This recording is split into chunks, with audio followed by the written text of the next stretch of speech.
Don't see it yet. That's the one thing I love. Oh, there it is. What's up and welcome to 520 Collective. Make sure you check us out, 520collective.com. Join the newsletter, 520collective.com/Substack. Jump on that. For us, it is Eric Boston. I got my guy, Old Man Zero. We're calling him Old Man Zero tonight. Hey, kids, get off my lawn. Right? We love it, man.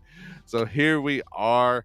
If you are watching us on YouTube, make sure you subscribe. Make sure you drop, some whatever in the chat so we know you're here, so we can respond to you on Twitter/X. Share that thing, repost it, follow. Do it before they make you pay. Right? I'm telling you, man. Because once we have to pay, we're out. That's where we're at. So. But Zero, it's an exciting night, man. I've been looking forward to this all week since it was lined up. Zero knows. I've been telling him about it. So we've got. I see. Normally this is a spot where I would introduce our guest, but he's got his own unique intro that I love. So I'm putting him on the spot here. Okay. The man to the upper left here. We want to hear the intro. This side. Here we go. Homeschool, school with a K because you can't see H. God is good. Homeschool is weird. Battle rap is fun. And sometimes I add other stuff after that, but that's the core of it. Right? Homeschool in the building. I Battle TV. Yep. Like homeschool's weird. I'm a dork. Zero is like, I don't know, nerdcore or something. Yeah, I'm with it. So who knows? And I homeschool my kids. Who knows what's gonna happen tonight? But I'll tell you this, man. Homeschool, battle rap. We're gonna get into it. We got a lot to talk about. You have a battle coming up in December against Soul Khan that I definitely want. Indeed, I do. Hello, Soul Khan. He's very good at doing research, so I imagine he's either going to be here or see this at some point. Hi, Soul Khan. Nice to see you. Have fun researching. Right? Yep. Yeah, man. Oh, man. But, dude, there's so many things to talk about. I guess let's start with this because as I was telling some people, right, like we were kind of talking back and forth throughout the week, like I work in the public school system, and I was telling people, hey, we got this stream going on Friday night. We got this battle rapper. It's like one of my best friends, there. She was like, "Oh yeah, I know about battle, like Lil Wayne." I'm like, no, not like Lil. She's like, but he freestyles. I'm like, that's not battle. Like start with that, man. Like, for because I think like your kind of casual hip hop listener maybe doesn't understand battle rap. Okay, so almost as long as hip hop has existed, battle rap has existed in some form or another. The earliest form of it people will usually point to is Cool Mo D against Busy Bee, when he basically kind of in a way that was kind of putting Busy Bee on the spot. He started just doing rhymes against him in a way that was tailored personally toward him, and ever since then the culture has expanded. It started out with very simple 80s style rhyming, and it eventually worked its way into what you see in the movie 8 Mile, which is basically people freestyling, or at least pretending to freestyle, over top of beats in a quick back and forth format. And eventually the sport evolved to where people wanted to hear the really clever lines, and the way to get the really clever lines was to actually have them written. So over time, battle rap moved off beat and into an a cappella format, because you can hear the bars a lot more clear in that format, and it moved into a setting where instead of focusing on freestyles, it was a combination of freestyles and written material, and that led you into the YouTube era, which is basically 2 opponents, 3 rounds, different set of time limits depending on the battle, and they would go back and forth, trying to see who can outbattle the other person. It's a combination usually of jokes, insults, or just things about their own lives. And it evolved just like hip hop, really, just growing out of Black urban culture and kind of permeating just a lot of the culture around it in ways that affected everybody. And so what we have now is basically it's evolved into very pun focused. So if people who like wordplay and puns are going to love battle rap, even if they're not as familiar with hip hop, because there's like everyone loves puns, whether they admit it or not. People, and basically a lot of the bars in modern battle rap are kind of recontextualizing dad jokes into a format where they aren't cringy, like putting them somewhere where they actually work, where they've always belonged this whole time. Okay, so there's no hope for me then, because I'm all dad jokes that are cringy. I was gonna say I love big puns. I don't know about. No, yeah. Okay, So that's right. That's right. You love big pun? So I love big pun. Yeah, I do. So basically, where I come into all of this is I had like basically my only familiarity growing up with hip hop was through Christian hip hop. And so, like, when I initially discovered battle rap, it was kind of in the era where it was a little more rough around the edges content wise compared to where it is now. There's a lot of things in the time, like 10 or 12 years ago, that just haven't aged well. But so it was a little off-putting to me at first, but I eventually just really got into the craft of it. And like, I come from a background with writing. I was very focused on writing throughout school. And so like understanding that, I grew to love the format and the art form so much that I had to try to do it myself just out of the love of it. And when I tried, people responded to it well enough that I kept coming back. And yeah, so here I am 25 battles later, basically. Yeah, man. And I love that you said, like, it's a sport, right? Like, I think that was another thing that when I was telling, shout out to Katie, my coworker, my friend. It's actually her birthday, so she's probably not watching right now. But Katie, not KD. KT, Kathy Clay. Kathy Clay. She's gonna hate that. Sorry, Katie, you got no shout out this time around. Yeah, hey, Zero met her the other day because he was at the school. So yeah, I think whether it's a sport or not is debatable. Well, but there's definitely sports elements. There are elements of sport in it. It is a competitive art form at the very least. You are trying to, if you look it up the definition of battle rap online, you will have embarrass and humiliate being adjectives in, but that's not really it the way I see it, or the way it really functions now. It's more trying to assert your own persona over the top of the person you're battling. And usually it's not as volatile as that sounds. Most of the people who battle are very cool with each other, and they're extremely happy to hear the other person either roasting them really well or just saying really clever lines. But like, there is an element where it can get volatile, and there have been a lot of really emotionally intense battles that have taken place over the years. So there's also the gray area of like, if you see not professional wrestlers like WWE, but like on a lower tier, all these guys, they travel around, they're buddies, but then they get in the ring and they beat the crap out of each other. Yeah, in the battle rap, it's, from what I've seen, it's astonishing the audience and trying to outshine the other guy, even though you're cool at the end of the day. Exactly. Yeah, it is performative in that sense, and there have been situations where people who have actual beef with each other battle, and usually that goes down in one of two ways. Either the battle will get about halfway through, they'll start fighting and it'll stop, or they'll get through it and it'll be usually a good battle. And usually the better the battle is, the cooler they are with each other afterwards. That's awesome, man. Well, imagine getting roasted so hard that you just have to punch the guy because you can't do anything. A good recent example of that is A Ward versus A Verb.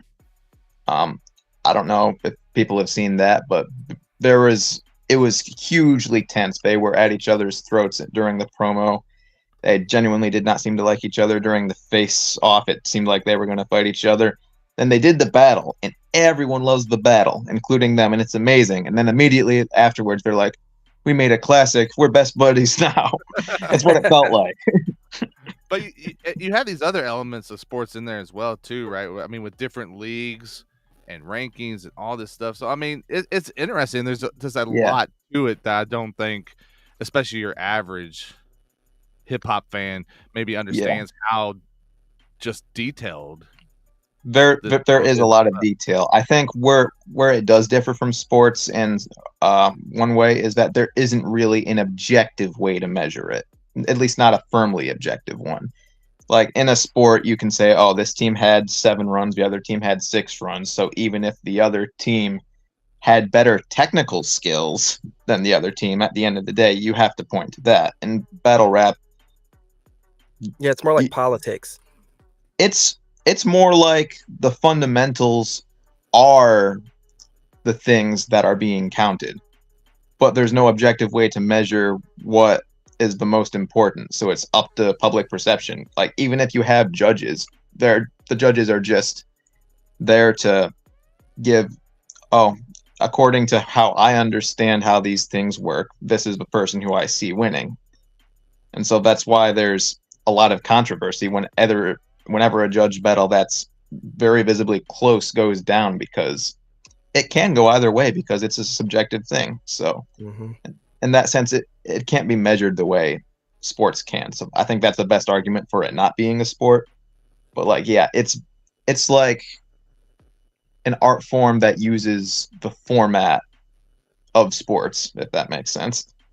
And then there's also this element where you guys confront each other in real time, in real life. Oh yes, you know, absolutely. you ain't gonna see professional rappers in the same room. Like they the toughest dude in the world until it's all handshakes and hugs in real life, just like me on Twitter. But in the battle rap, you got to get in that person's face. You got to see them. You got to confront them. And most rappers are just cowards, man. Yeah, it's very true, and it's intimidating. I feel like it's hard enough if you're like a stage actor and you have to memorize a ton of lines.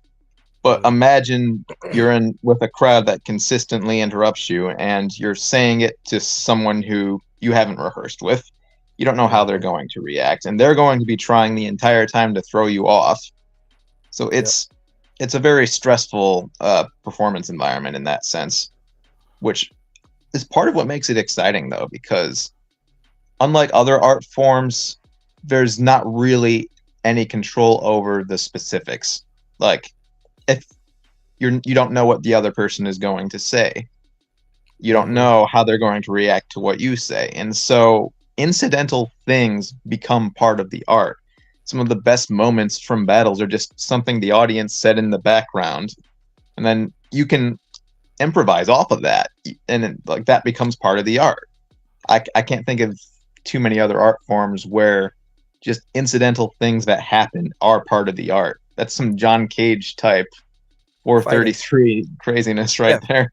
Martial arts. And I think the thing that a lot of people probably won't realize is like the involvement of Christian MCs, Christian battlers.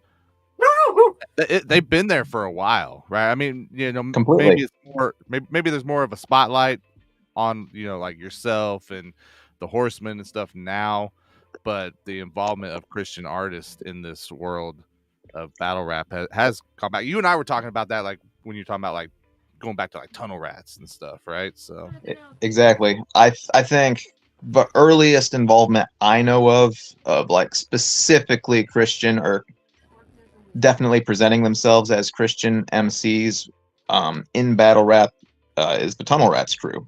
They basically were a battle rap crew, and this is all the way back in like mid 90s they were doing battles, and it was like the freestyle on beat era. And if you look on YouTube, there's a bunch. There's some really good battles that Propaganda was in.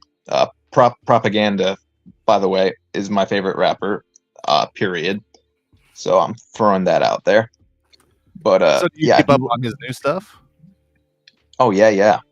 The Terraform series is great. I love it. Yeah, did you oh man, and I'm gonna totally draw a blank. I'm like the worst whenever it comes to actual titles of tracks. But him and Namus dropped a record earlier this year that was just phenomenal. I don't know if I'm gonna have to Yeah, go. he's incredible. I'm gonna try not to get too off topic with his music because I could talk about it a while, but Right. I'm specifically talking about him in battle rap. If you look up on YouTube, they're still there. There's battles he did. I think it was early 2000s, and it's like the kind of 8 Mile format where it seems to be freestyle on beat. He's just battle rapping, and he's very much being a Christian rapper in the format, even to the point where his opponent is like dissing him for it the same way that you'd see somebody going after the saga or street hymns or any of the more modern Four Horsemen Christian battle rappers these days. But like that, it wasn't just him though. That whole crew, basically, what they did was battle rap. And if you listen to their first two albums, especially the Tunnel Rats, their whole style basically felt like battle rap. It was like the old school battle rap of the time. Yeah. But I think that's part of the reason they were controversial, because like there is the element of, oh well, Christians are called to be humble, but isn't the whole idea of battle rap to be braggadocious? And I feel like there's merit to that in some cases, but at the same time, that's not really the point of the culture. It's about, even though it can become that, it's about asserting your personality in a way that is kind of lifting yourself up out of, I'm trying to think of the right way to put it. For me, it's been a matter of self-esteem or self-awareness, or trying to put your personality and your skills out there in a way that is showing who you are. And I feel like that's exactly what they were doing at the time. And sometimes it takes the form of what on the outside can sound like, oh, a bit braggadocious, but it's not coming out of hubris. It's coming out of presenting who you are in a specific art form, and this is the way we are doing it. And a lot of times it's confrontational with another person, where they are trying to tear you down, and you're basically fighting against that. And it becomes cathartic in that sense, where the things that you would normally be telling yourself, someone else is telling you, and you have to rise above it. So it's very interesting in that sense. But yeah, early it's something Tunnel. that's agreed upon too. Yeah, exactly. Like ahead of time, like you guys go into it. Like I hate when people say like, "Oh, that's the opposite of Christianity," or "That's not humble," or something. It's like confrontation isn't anti-Christian. You know, like the goal of Christianity is just be polite and nice all the time. Especially when, Well, like, if you go into an exercise like this and you guys know you're doing it, like, I don't see the problem. yeah, I agree, but I don't want to completely throw all the concerns out the window, because there are times when, in the spirit of battle rap, you get caught off and you do have hubris that affects you, and it can cause you to say things that you end up wishing you hadn't said. And I can say that's happened to me. No one's ever confronted me for something I've said in a battle, but I do have things I've said in battles that, looking back, I'm like, I don't like the spirit I said that in. And I So you kinda feel have to put like yourself in check. maybe I did need to put myself in check. Maybe I did need to learn humility. And it's like never the stuff where I'm saying, oh, I have better skills than you. That's not the point. The whole point is to try to dunk on each other competitively. It's Kinda, fun, and it's ultimately uplifting for both people if you're doing it right. it's like, But "In it's your anger, more don't like, sin." exactly. And you are, at least in the same sense an actor portraying someone who gets angry would be, you are putting yourself in a situation where you can feel a semblance of anger, and you do need to be careful. And I feel like everybody has ended up in a place, just by virtue of being people and being sinners, where we end up either saying something we don't end up liking, or something that is like said in an attitude or in a spirit that's kind of not following in step with God. So I don't want to completely throw the idea that, oh, there's something wrong with here, that this isn't in the spirit of Christ or in the spirit of Christianity, because like anything else, any other art form, it can become that if you aren't careful. Yeah. But like the actual format of it, I think is ultimately very uplifting for everyone involved. And I say that because I've seen battle rap be very uplifting for everybody involved, like especially in the iBattle events and also the SIGU events that I went to before becoming an iBattle roster member. There's a sense of community and kind of a sense of escapism where people are coming out of a difficult place into somewhere where they are able to coexist creatively in a way that's ultimately, even if it seems volatile in some ways and can be, it's ultimately uplifting for everybody.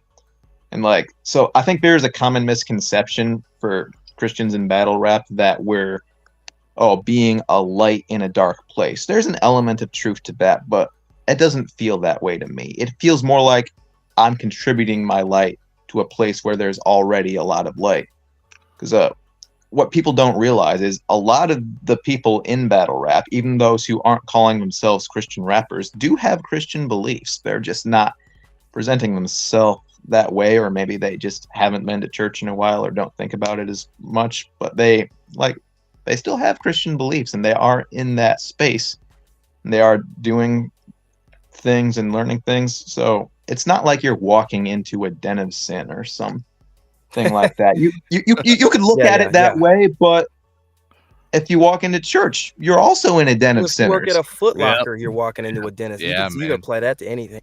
I was talking to Eric about this a little earlier this week, and I said I would assume that it's, and this is just an assumption, so correct me if I'm wrong, I would assume it's one of those things where you have to think of yourself more as an ambassador rather than this is an evangelistic field.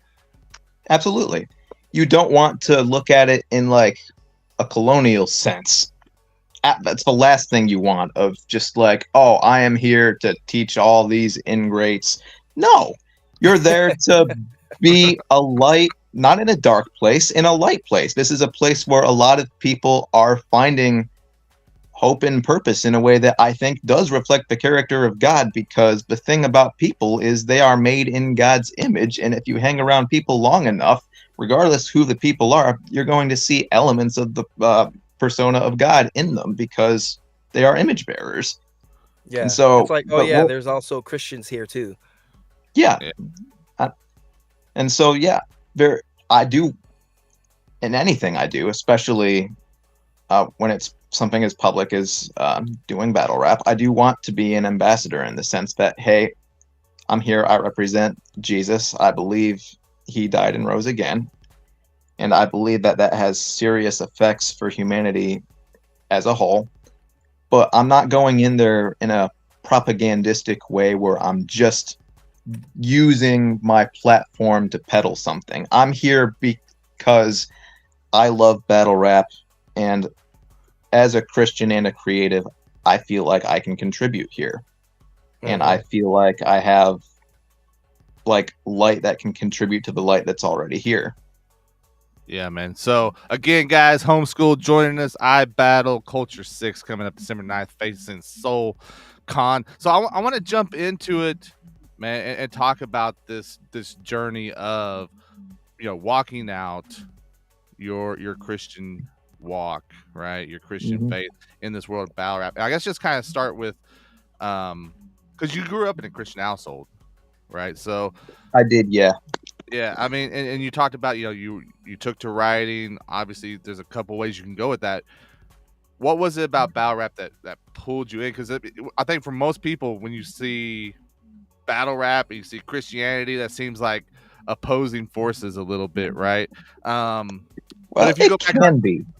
Yeah. Once again, I don't want to throw out the idea that there can be an opposing force there. I feel like essentially when you actually understand the culture, it's a good thing and you can look at it. But like anything, you have to be diligent and like careful with how you present yourself, because you can easily fall into patterns of thinking too highly of yourself or doing things for personal gain instead of actually trying to like uplift the community in whichever way, or even just getting too comfy and not realizing that you need to be a guest in some senses and just not put your feet up and act like you own the place.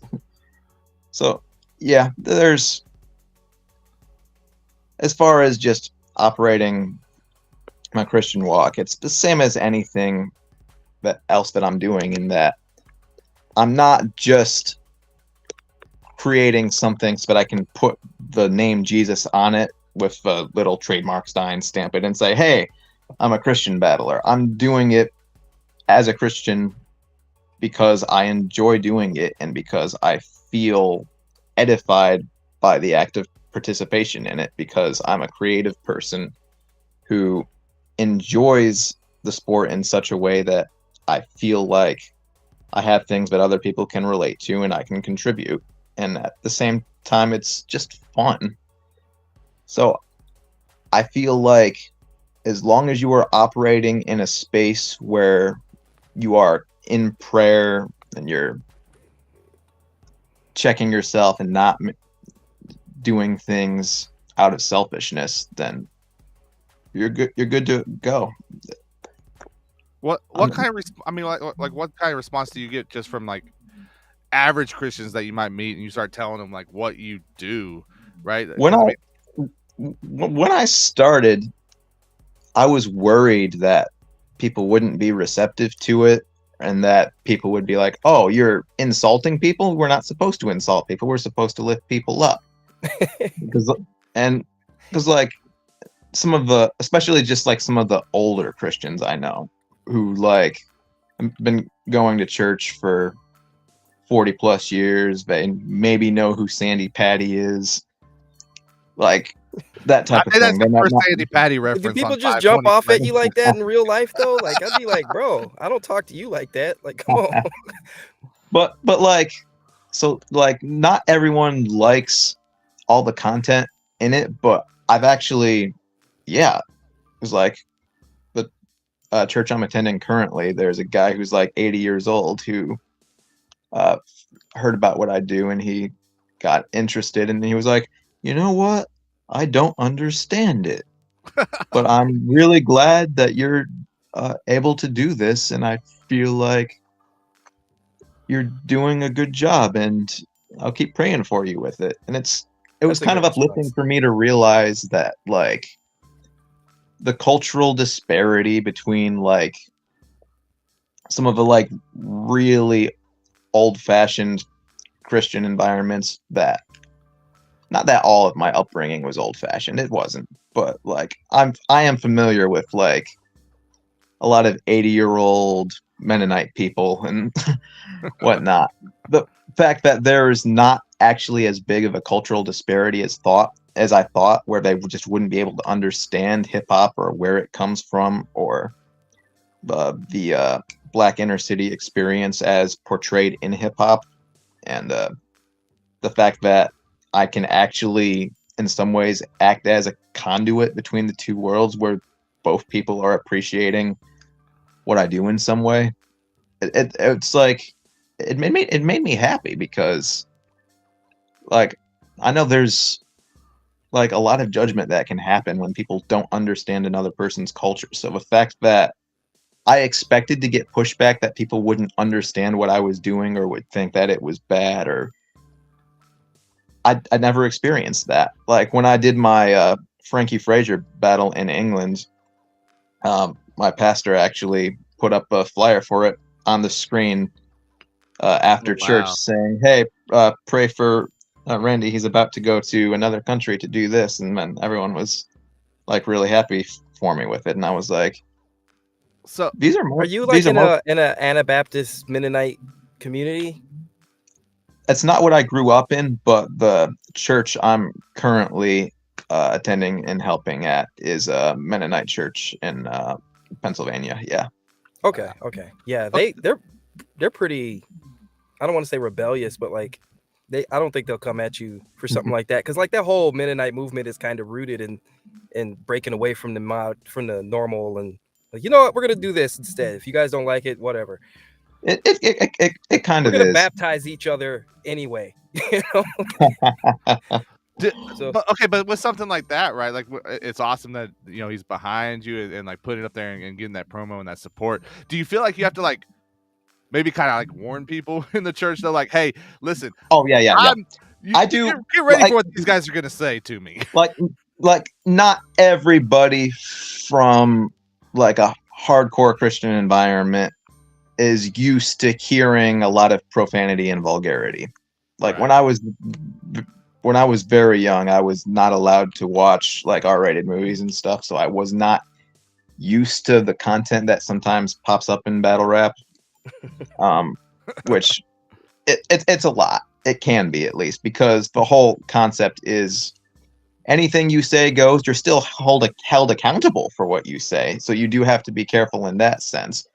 But the whole vibe is we'll say the absolute worst things about each other and then shake hands and laugh about it afterwards. And so because of that, a lot of people really let loose with like not even R-rated, like X-rated language. Yeah. And so I got a two-part question. If you're not used to hearing that, or if it's not edifying for you to hear that, then yeah, like maybe it's not for you. Just be aware this is just the world I'm in. These are things my opponents will say. So like my mom watches my battles, but she only watches my rounds.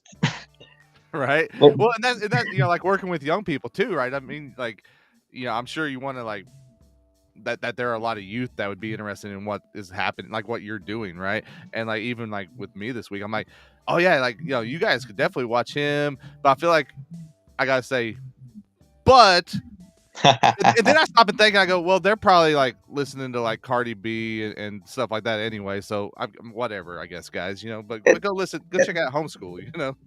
Gotcha. I mean, I do have battles where that's not as big an issue. I battled A Ward, and he said only one small debatable curse word, so right, which isn't as big a deal to me as it is for some people. But I'm very cautious of it because, like, it can be a stumbling block for people. So I always want to like throw that out there. Hey, just be aware going in that you're going to hear a lot. And that A Ward battle, man, cracked me up, man, because like you guys are like that battle a lot. We can't really go at each other for being a Christian because we both are, Yep. And that's something that I thought was interesting too. Like when I watch your battles compared to watching like an A Ward battle, like I don't know, just something about the Horsemen where it feels like the people that they're facing really go hard after the Christian angle a lot of the times. Mm-hmm. I don't hear it as much with yours. It seems like people tend to focus more on the homeschool aspect with you. I mean, why do you think that is? Because they know that what you believe. Right? Yeah, I think it's because I'm not as preachy. I know that's a filthy word in some manner, but like I'm not approaching it in a, hey, I'm going to relate everything to Jesus. I'm not doing Christian battle rap. I'm just battle rapping, and I'm a Christian, so it becomes Christian battle rap, whatever that is, because I'm a Christian who is participating. So like I'll go in entire battles or entire stretches of battles where I'm not even mentioning my faith because it wasn't really what I wanted to talk about in that moment. And it's not because it's not a major part of everything I do. It's because, like I said, I'm not approaching it from a propagandistic, hey, I'm only here to tell you about Jesus. I'm here to tell you a whole bunch of stuff, and I'm here to create art.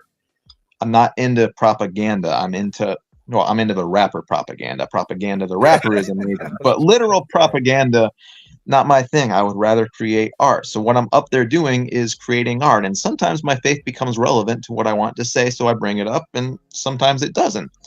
So I feel like what you put out, people will throw back at you. So I feel like people talk about my faith less because I'm not always trying to make everything about it. I'm not like I talk about a bunch of different subjects. I can talk about my faith extensively, and there's battles where I have done that. There's battles where it was super relevant. And there's other battles where I'm just like, no, this particular person, I think I just want to make some puns, and all this guy's into comics. I'm gonna get in my comic book bag and talk about comics with them. And it's just about being there and creating art in a way that is glorifying to God through your creativity. And you don't always have to throw a reference to Jesus in there just because. Like, there's only certain opponents that you can probably throw a challenge to do some Bible trivia, right? Where it makes sense. Referencing the A-Ward battle. Yeah, obviously my faith was relevant to that battle where I'm battling another Christian. So, like, yeah, tons of references to faith in there because, yeah, I'm battling another believer whose faith is also a big part of their walk. So I have some things to say. And even in the third round, I got very confrontational in a way that was kind of me venting, and I feel like that wouldn't have worked in any other context. So, like, there's a bunch of different things you have to consider when you're writing for a battle. You have to figure out, what do I want to say? You have to figure out, how do I say it? And you have to figure out, how is it going to be perceived when I'm saying it to this person? Yo, shout out to our guy Lost and Found. He says that's the best rapper that's Christian response I've heard. That's, man, in the world of CHH, the whole Christian rapper uses Christian thing, it just won't die out. But he said it is silly. I will say this. I'm not a firm believer in saying, oh, I'm not a Christian rapper. I'm a rapper who's Christian. It's the same thing, man. Whatever's important in your life will come out in your art, and if you're like, and not everyone has to talk about the same thing. Like, some people are absolutely called, I think, to talk about only Jesus specifically in their art, and that's just what's on their heart, what God has laid there. For me, it's not like that. For me, I'm called to talk about Jesus, absolutely, but my burden as an artist is to create beautiful things, or things that I think are beneficial or glorifying or even just fun, just because that's kind of my nature as a human and as an artist. Yeah. And so, like, my faith will come out in that, but I'm not just throwing it in there out of a sense of obligation. I'm doing it because this is actually what's on my heart.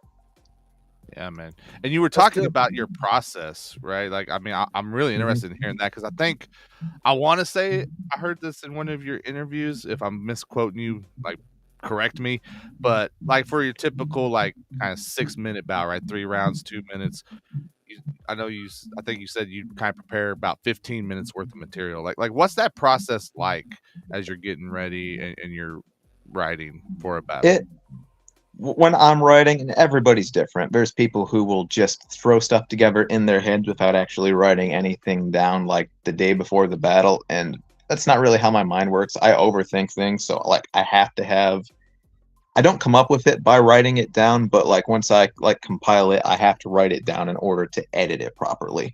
So, like, when I'm preparing for a battle, I'll usually start by just absorbing content from my opponent, looking for things I can potentially talk about or rap about. And then once I've done that for a while, I'll just start trying to think of punchlines. And once I have a good punchline, then I'll try to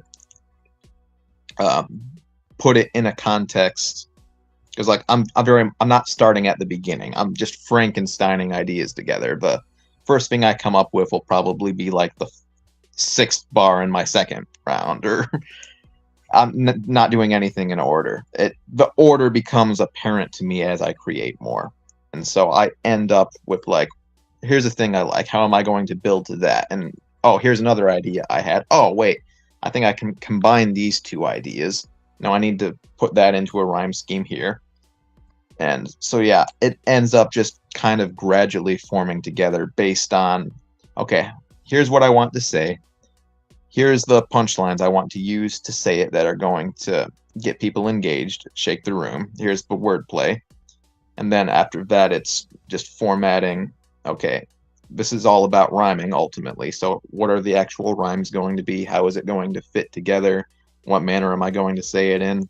Once I have everything written, then it's just a matter of practice, practice, practice until you hate it, because the more familiar you are with the material, the more you can say it like that without even thinking about it, the more you're going to be able to not be distracted by things that are happening on stage, and the more it'll just come to you automatically. And the more you can be flexible with it. Like if you decide, okay, I need to change something I was going to say based on what's there. If you have it super down, then you're able to create new versions of it in your head and roll with that instead. Or if you want to add a bit of freestyle based on something that they said, you can put that at the beginning, and then you have to like connect it in your head of, oh, well, I was initially going to start here, but now I'm going to start with this freestyle, but I still want to remember the words for the actual written start of my round. So I have to figure out how I can finish the freestyle line and immediately have the next line in my head, so there's not a pause or there's no choke. There's a lot that goes into it, and it doesn't always work the way I want it to. But so, what kind of things are you like being aware of in the moment to determine like when you want to make those changes, or like maybe you want to grab some of the other material that you had prepared? It's mad tricky for me, at least. I don't usually. Historically, I haven't used a lot of rebuttals. I've been doing it a little bit more recently because it worked once, and I was like, "Oh, okay, I guess I can do this." So I'm gonna go for it more. But like in the moment, usually, most people are not even most people. A lot of people are just listening to their opponent's round, looking for, okay, can I flip this way? And I started doing that, but then like I would kind of psych myself out when I did it. And I found it easier when I just do it naturally. When I just, if there's a moment in their round where I'm thinking, oh, that was weird, then like just the fact that it was weird or something that stuck out for whatever reason, as soon as it just becomes apparent to me, then I'm like, okay, that was notable. Is there a way I can flip that? Or is there a way I can tailor something that's already in my round to try to make it more relevant? Because I've done that in the past too, where I have something I've already written, but they said something that makes it more relevant. So I'll like change one or two words in the setup in order to make it directly relate to what they've already said.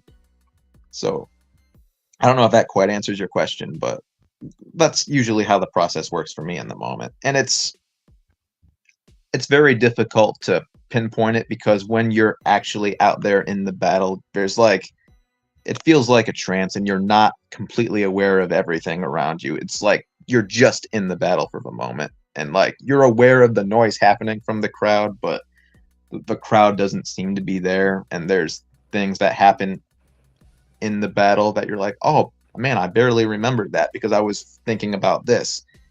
Maybe it works this way for maybe it works this way for me because just ADHD or whatever, but like when I'm in the middle of a battle, like I hyper focus and I'm only thinking about what I'm saying, how I'm performing it.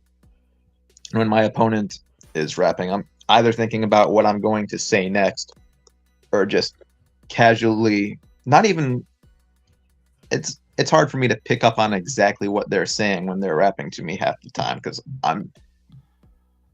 I just feel the feeling of the energy in the room, if that makes sense. It's like you absorb things more by osmosis than by comprehension when you're in that state. It's kind of weird. I'll say this, man. I think it's some of my favorite moments watching your battles, though, is like when your opponent will say something that you definitely catch, and like you turn and you smile like real big at the like, dude, it just, I don't know what it is about it, man. I'm just like, dude, that like warms my heart, man. Yeah, well, what it is at the end of the day is two people who are good at what they do being impressed by each other. You don't get that with much other art forms because people are collaborating and they've already known what the other person is going to do or say because like it's all scripted out. In battle rap, you're creating a piece of art with someone and you don't know what they're about to contribute to it. So when you see it and it's good or it's impressive or it's beautiful in some way, you just people think it's like breaking down defense and you're like breaking character and like you're reacting to your opponent's bar when you're not supposed to. I feel like you are supposed to. It's one of my favorite parts of battle rap when someone says something to me that is so clever or so good that I just can't help but smile. That's one of the best parts. When I battled Mulips, he said, "This still hurts to this day." But he said, "How do you look like you're still in school, but also not allowed within a block of one?" I was just watching that battle, man, earlier. That was 3 years ago. I still think about him saying that to me, and I smile, even though it's absolutely a horrible thing to say to me, and it makes me feel very bad about myself. At the same time, it's just so good and perfect and beautiful and clever, and it's all just in good fun anyway. I can't help but smile. I love moments like that. I can't think of many other art forms where something of that nature can become so personally rewarding. Or I'm just thinking about what they said years later, an insult they said to me, and it makes me smile, and it becomes uplifting in a weird way. Yeah, I love that you were talking about kind of like what you're thinking about when your opponent's going as well, right? Because I've thought about that. Like, man, I don't know, I would be so awkward. Like, it would be so weird. And you see guys to handle it completely different, man. Like, we're gonna get to talk about some of your recent battles here in a moment, but like, like with a Lord Giovanni, it's like dead straightforward, like yeah, people have different strategies for defense, and my battle with Lord Giovanni is probably my favorite battle I've been in. Partially because like he's like a really, really good friend of mine. We talk all the time, and so like he initially did not want to battle me because like he was like, what can I say to you? You're just a good friend, and I don't want to try to do that. But when the idea came up, I was like, you know what? There's this misconception that battle rap is better when it's not friendly. And I feel like some of the most intense battles I've ever seen are just two good friends who are competitive, trying to hit each other as hard as they can with words. And so I was like, you know what? We should do this battle. And what we ended up with was probably both of our best performances. It might be his best performance, and I definitely think it's my best performance. And not only did we do really well, we said meaningful things. Like, especially in our third rounds. And it's not like we were friendly. We were very, very mean to each other, except for the parts where we weren't. Right. But yeah, looking back, it's my best structured material. It has my best punchlines. But it's also just the things that I wanted to say in a battle that were meaningful. The way it came out in that battle. That's the most proud of any material I've done is the Battle of Lord Giovanni. Let's talk about, because you and I, we were kind of talking as throughout the week here, right? And it's like the Lord Giovanni battle, then you guys team up for a 2-on-2, and even with like the real sick battle, right? Watching those this week was the first time I watched Real Sick, and then I went back and watched the Lord Giovanni, dude, like that. The Parasite line, dude, like when I was listening to that again and it was kind of late, I had my headphones on, we were trying to get the kids to go to sleep, and I'm trying not to lose it when you deliver that. Oh my goodness, man. Yeah, so talk about those battles and kind of, I guess, maybe that momentum from one to the next. Basically the build up to the Lord Giovanni battle was people knew at that point that we had similar styles. We're compared to each other all the time, but also we were like sparring partners. We talked to each other on the time. We test our material against each other and say, hey, do you think this is good? Oh, no, I think you should throw that out, throw something this. So people were aware that we like were good friends at that point. So the build up to it is like, oh, it's the teacher versus the protege because I had been around in iBattle longer than he had. So then the narrative that actually came out in the battle was basically that, yeah, not only are these guys really good and not only are they making each other better, they are actually like approaching things in a similar way. And so as soon as that battle is done, you can't really tell, but at the end of the battle, we had both said meaningful things about each other in the third round, and so we like hug after the battle. And I don't know if it's in the YouTube video, but in the pay-per-view footage, you can see me whisper to him, and what I'm saying is 2-on-2 after him agreeing. So like it was like right at that moment, I was like, you know what, that's the next step of this. We battled each other, and now it's an alliance, and now we're just taking over everything. So then we knew we were going to do that for a while. We didn't know what to call ourselves. We eventually settled on House of Lords because he had a line in his battle with LS Dean. It was a rebuttal. It was a crazy rebuttal about the House of Lords. And it made sense because Homeskool, Lord Giovanni, Home, Lord, House of Lords. So there you go. So then when we did the 2-on-2, it was a while later because I had tried to battle Dunch 3 times and they all fell through. But when we finally did the 2-on-2, we battled King and Cassius Clay, and it was, I don't think I'm being cocky when I say this, it's the best 2-on-2 battle in iBattle history. There's just something about it. There was just so much fun and energy, and it you know what? It was similar to the energy that me and Gio had when we battled each other. Like at the end of, it's once again not in the footage, but at the end of the 2-on-2, all 4 of us did a group hug. It was just like, yeah, look at us go. We're crazy. We're awesome. And we joked after the battle of like, okay, now all 4 of us will assimilate and we'll do a 4-on-4 against some other squad, and then we'll assimilate them, and then this will just keep going infinitely. So like, I feel like, oh, I love that 2-on-2. There were so many good moments, and like, I'm really cool with Cassius and King as well. I've made a lot of really good friendships through battle rap. A lot of them are very uplifting for me. But yeah,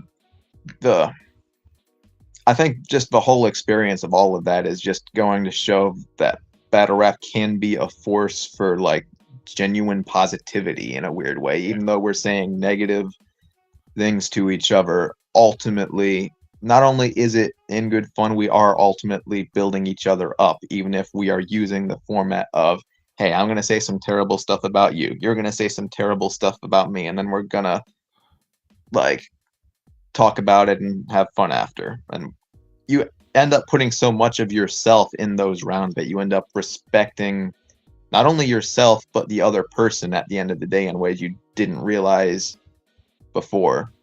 I don't know how to explain it exactly, but like when you're putting that much thought into an opponent going into a battle, even if you're saying bad stuff about them, you kind of grow to understand them in a way that you might otherwise not have. And I think that's why so many friendships happen between battlers who battled each other, because they had to spend so much time studying the other person to break them down that they realize the similarities and the differences they have, and then they end up having a bond through the art that they've created together. And I feel like that's the most beautiful and even Christ-like part of battle rap for me, just the experience of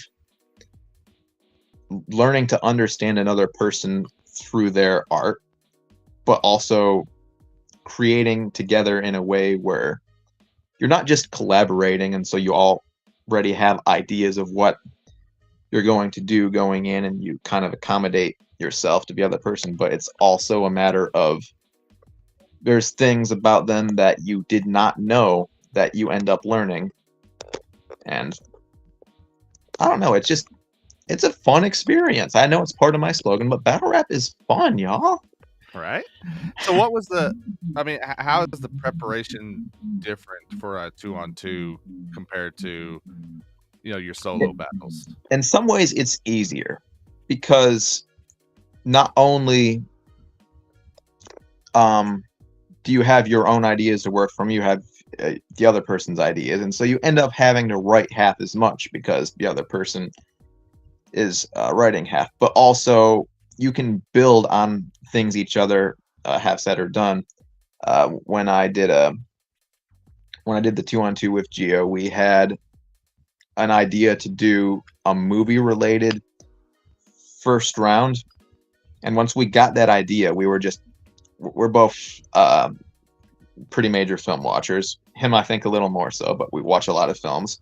Yeah. And so we just built off of one idea, and he would come up with a bar about a particular film, and I was like, oh, and then I would immediately think of another bar about the same film after that. And so the bulk of that first round, even though we spent a long time writing, that particular section, which was like the biggest haymakers we have in the whole battle, are mostly in that section. That was all written maybe over the course of 2 hours, where we were just like, oh, that's a good idea you have. What if we also did this? And what if we also did this? And what if we also did this?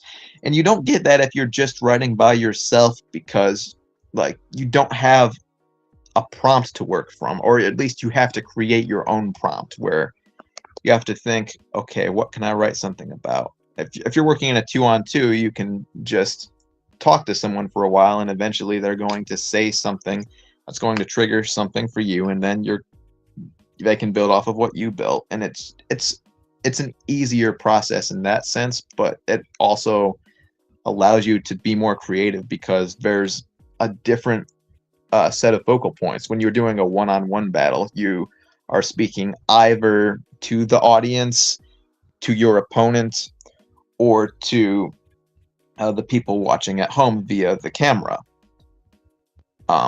When you're doing a 2-on-2, there's more focal points. You can say something to one opponent. You could say something to the other opponent.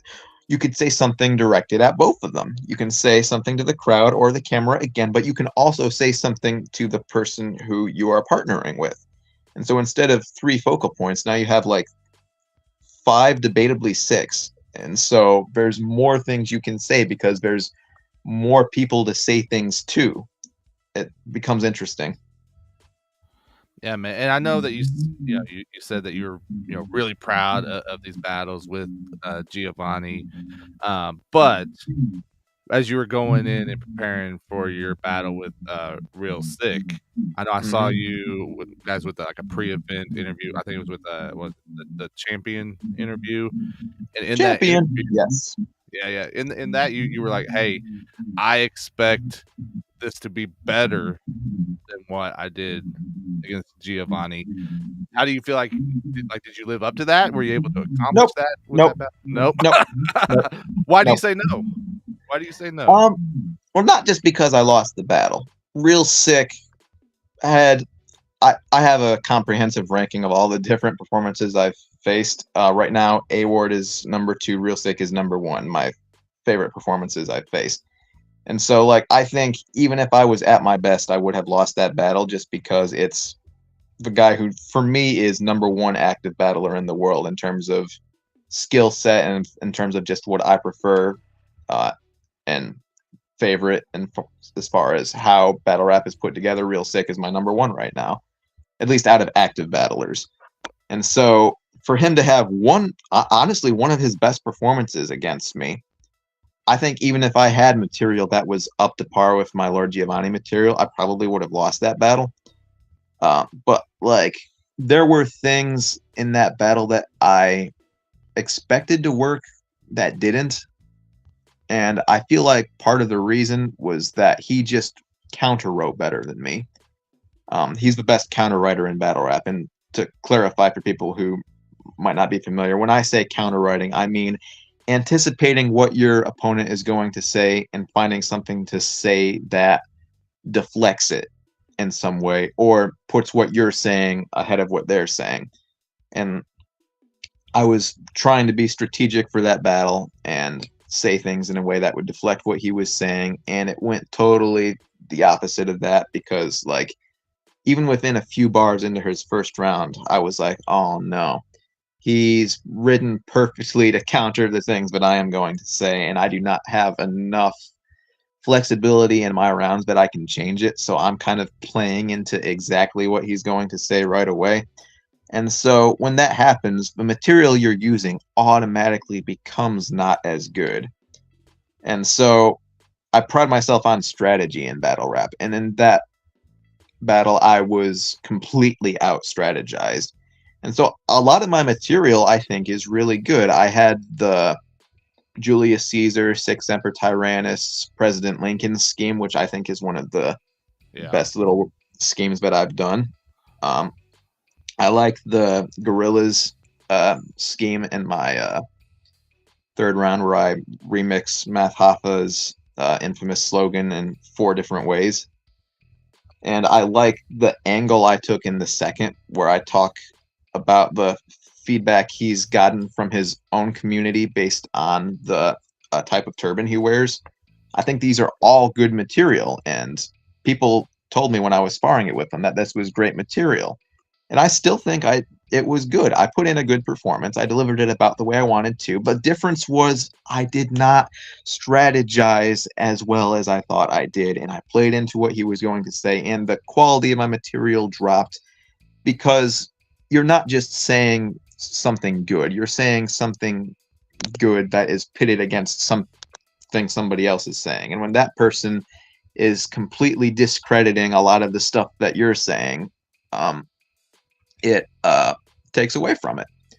And it doesn't even have to literally be true. It can just feel that way in the moment, and it works because battle rap is all about perspective. If you're selling your material in the moment, it's going to be viewed a certain way. And so, like with the Lord Giovanni battle, I had the perfect approach.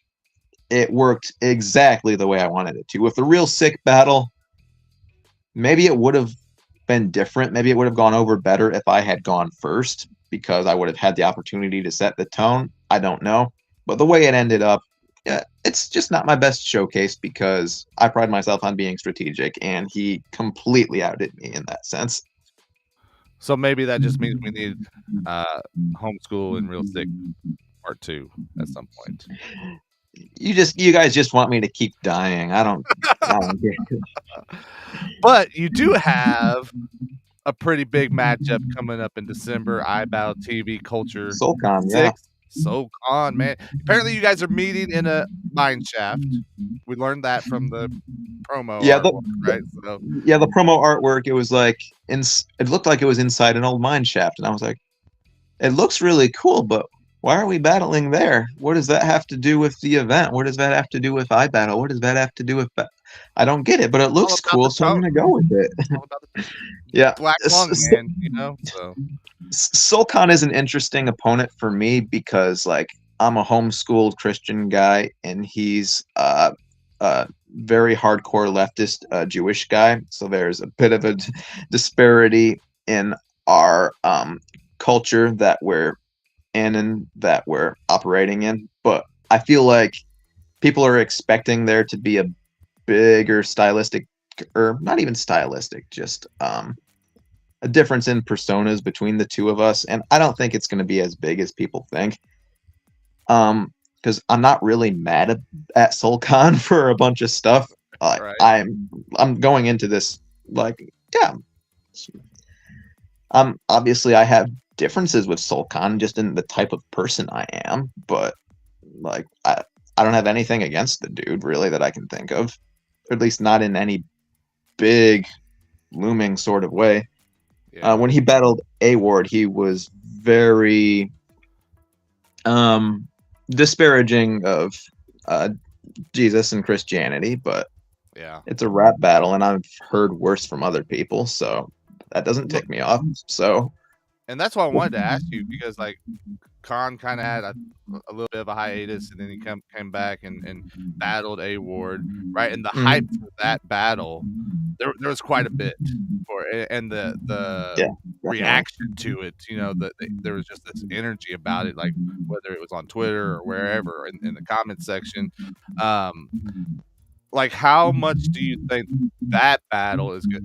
How much of that is going to, you think, carry over into what you guys are doing in December? And like, what are you taking away I'm honestly not sure. In some ways, he may repeat some of the strategies he used against A Ward, but he might not. He's a smart enough guy. He might take a different approach, even just for fun. And I can't really anticipate what he's going to do because he's not the kind of guy who always does the same thing. He's going to talk about a whole bunch of different topics. I have a few ideas of some of the stuff he might go for, but it's all up in the air, and it's basically up to me to try to tailor my material so that it's going to work regardless of what he's going to talk about.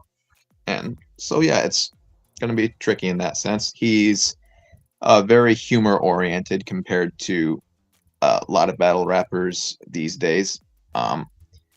So that is harrowing in some ways because I feel like that style is kind of my kryptonite. If someone can do that better than me, they can kind of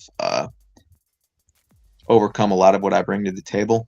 But at the same time, it frees me up because I don't feel like I have to be or want to be as serious. But like at the same time, he'll address some very serious topics in his rounds, and so I feel like there's a good balance between us if we can both go into either mood. And so I'm interested in seeing how that plays out, especially if we have completely different moods in a particular round. Like if I had a really humor-based second round and his second round was super serious, or vice versa. Yeah, it's just a matter of playing with what mood you want to set. Because like the usual tone for a battle rap is like the audience intense concentration, listening for something clever.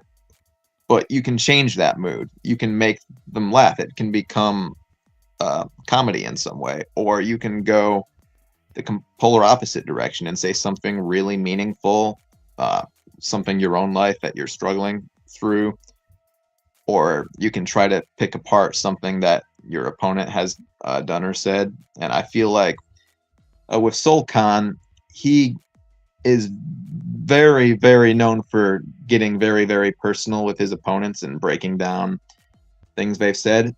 And I'm the same way, maybe not with as much vitriol or intensity or in my history, except for my Fibo battle. That hasn't dropped yet. But I did get very, very intense when in my third round against Fibo. But I don't know if people would. Yeah, I mean, like, you know, not to try to obviously get into like what you're preparing, but just like when you were watching that battle with Khan and A Ward, like what were like one or two things that just like really jumped out to you that like you were like, okay, I need to make a note of that just as I'm thinking through things? For one thing, his presence is it's not always consistent. Sometimes like the disaster battle and the frack battle, which aren't completely his fault, but his stage presence was completely off in that. But what people forgot and what I immediately remembered as soon as I saw his first round against A Ward is that when he is in the zone, he is really, really fun to watch. He can just be having the time of his life, and it's infectious. So, like, there's two moments I love in his first against A Ward. The rebuttal he starts with, keep using those pronoun jokes with a gun to your head and your adjectives are gonna be bloody and dead. That's just an incredibly clever rebuttal. And then he also, there's no way to be mad at this because it's a perfect line. He said, you really want to know what would Jesus do? He'd be a Jew. Oh, yeah. He ain't wrong. You know? No, he's not. He's not. So that's gonna be. I'm excited for it, man. I know you set the bar very high, and that battle between the two of them, I think there's a very, very intriguing momentum that's heading this. So I'm excited to see this battle, man. So it's going down December 9th, right? December 9th, yes.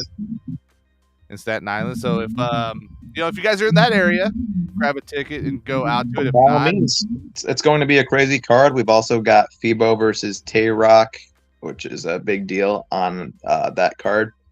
We also have, man, I forget what else is on that card. There's a lot of big battles. Go look up the flyer. It's really good. Yeah, man. You can pay-per-view it. You can get the iBattle TV app, and I think get it for the next day. So, make sure y'all are doing that, man. Homeschool. I know, like we're already more than 10 minutes into this at this point. I want to be respectful of your time, but like as you're kind of looking ahead, and like not only just like battle rap in general, but like the representation of Christ and battle rap, man. Like what are your hopes, and how are you kind of viewing that if you're trying to like that? Well, don't say crystal ball. That'll make Gotcha. But you know what I'm saying. It's forecasting a little bit. Like what do you see coming down the road? Well, as far as just having myself as a Christian in battle rap, my hopes are, I guess, threefold. One, I want to just have fun and enjoy my time with other people.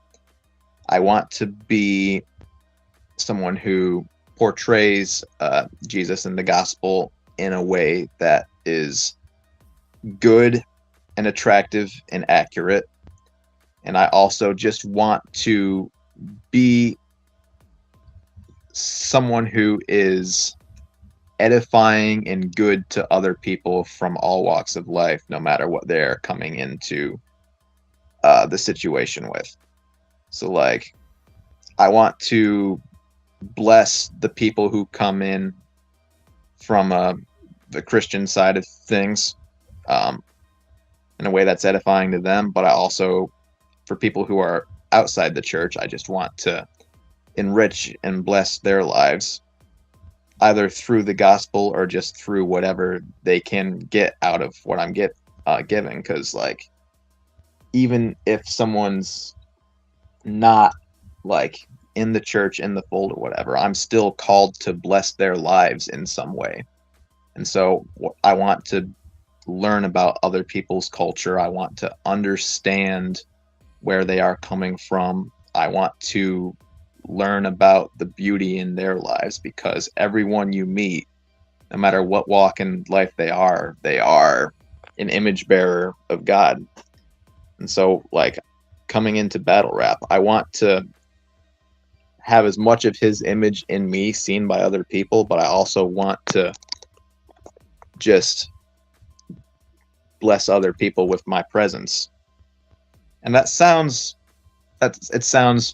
conceited, like, oh, we're so blessed to have you in their presence. I don't mean that. I mean, I want to make myself into the type of person where my presence in something helps other people in some way.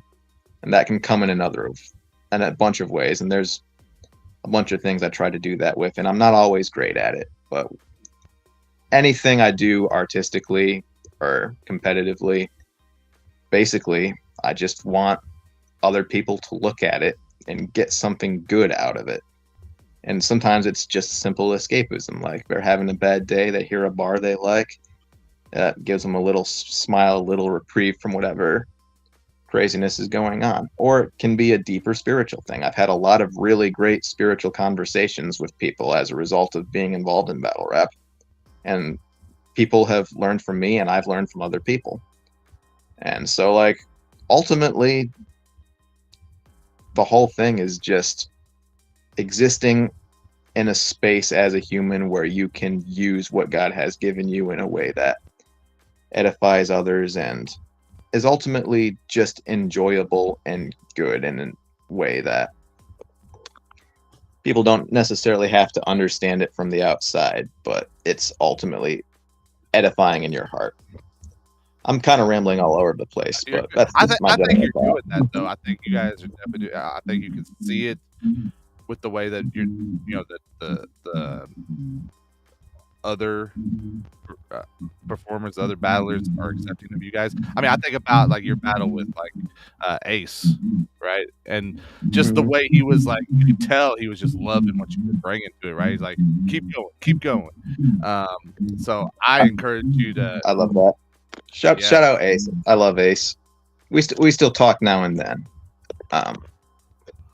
Ace is a fun guy. I love Ace.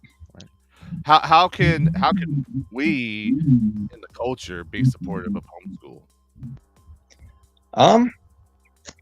At the moment, just buy the iBattle pay-per-views or buy a ticket and come out and see in person. And other than that, the best thing you can do for an artist of any type is experience their work, pay attention to it.